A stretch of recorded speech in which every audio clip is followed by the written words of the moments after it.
6th grade, I had an English teacher who made us keep a writer's notebook. Shout out to Mr. Binger, where every week we had to write something. Anything at all, but it had to be at least 2 pages long and pretty coherent. So initially I was a little bit bummed out as, I had stuff to do on top of the things that I already had in middle school, which, newsflash, it's really not that much. Wait a few years. After a few weeks, I actually really liked it. In fact, I really enjoyed writing weird stories about colors in the sky and tiny people trapped in my TV, but eventually 6th grade ended and that was that. This allowed me to express myself creatively and, more importantly, served as a release for my emotions. Now, I didn't vent too much in this notebook, even though, occasionally I did. But I just did a lot of self-reflecting and then writing about those self-reflections. So I eventually forgot about this until quarantine hit on March 21st, when I decided to take up the task of writing frequently again.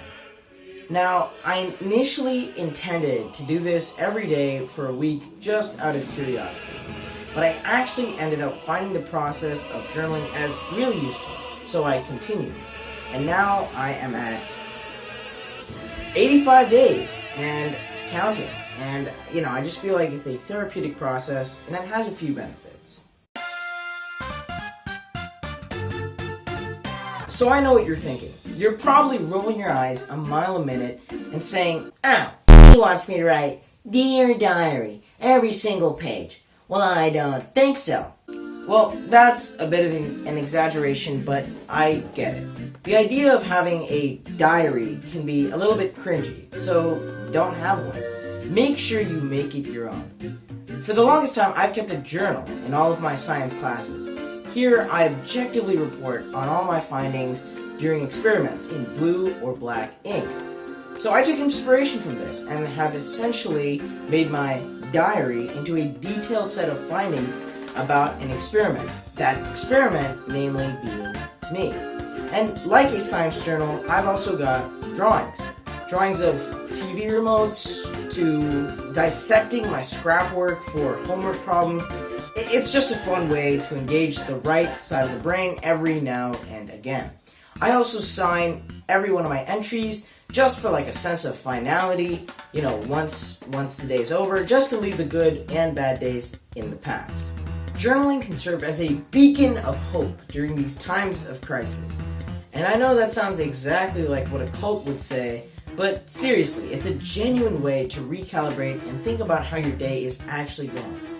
Think about the last time that somebody asked you, how's life?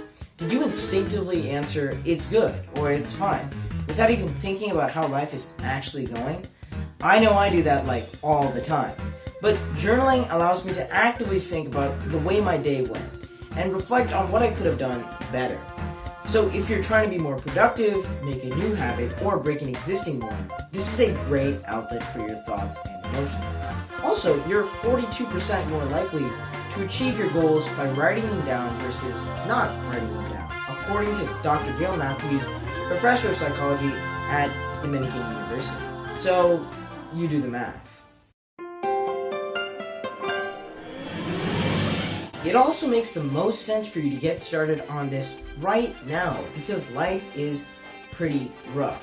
Amid the mounting death tolls, blistering political polarization, and racial divides, mental health care is an issue that is still not solved.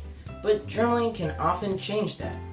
James Pennebaker, a lead researcher of expressive writing at UT Austin, stated that emotional upheavals touch every part of our lives. You don't just lose a job, you don't just get divorced. These things affect all aspects of who we are.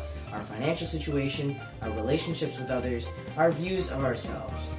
Writing helps us focus and organize the experience. So if you've ever felt like you've got the weight of the world on your shoulders and you don't know where to begin, journaling will give you that first important step to problem solving, which is defining the problem. Journaling is also associated with numerous health benefits, from boosts in mood to stress reduction to a sharpened memory. So if you're feeling a little bit sluggish, this sounds like a quick pick-me-up. In fact, for illnesses such as PTSD or other trauma, journaling has been proven to aid in the recovery process. According to Scientific American, researchers in New Zealand investigated whether expressive writing could help older adults heal faster after a medically necessary biopsy. In the study, 49 healthy adults aged 64 to 97 years wrote about either upsetting events or daily activities for 20 minutes 3 days in a row.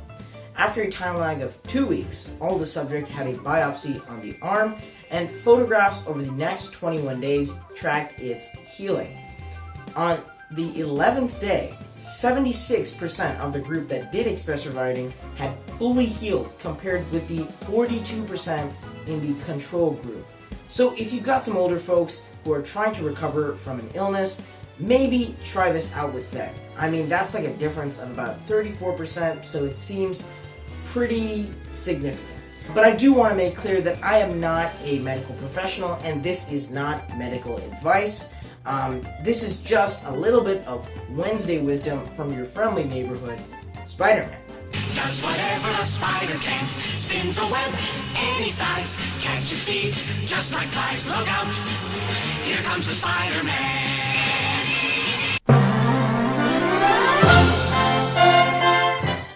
But let's say you still aren't sold.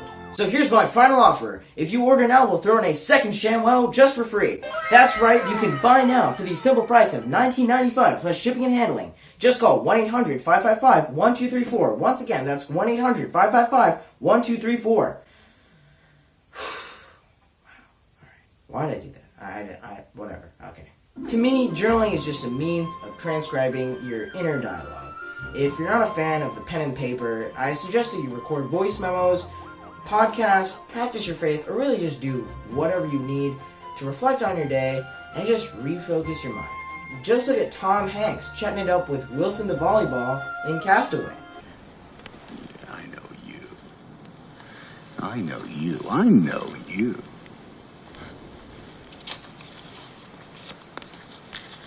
So, we okay? Okay? So please, give it a shot. It only takes, maybe like 10 minutes a day, and I hope it's as useful for you as it was for me. So if you liked the video, please hit that subscribe button down below and share it if you thought it was helpful. Make sure you stay safe, relaxed, and awesome at all times. And peace.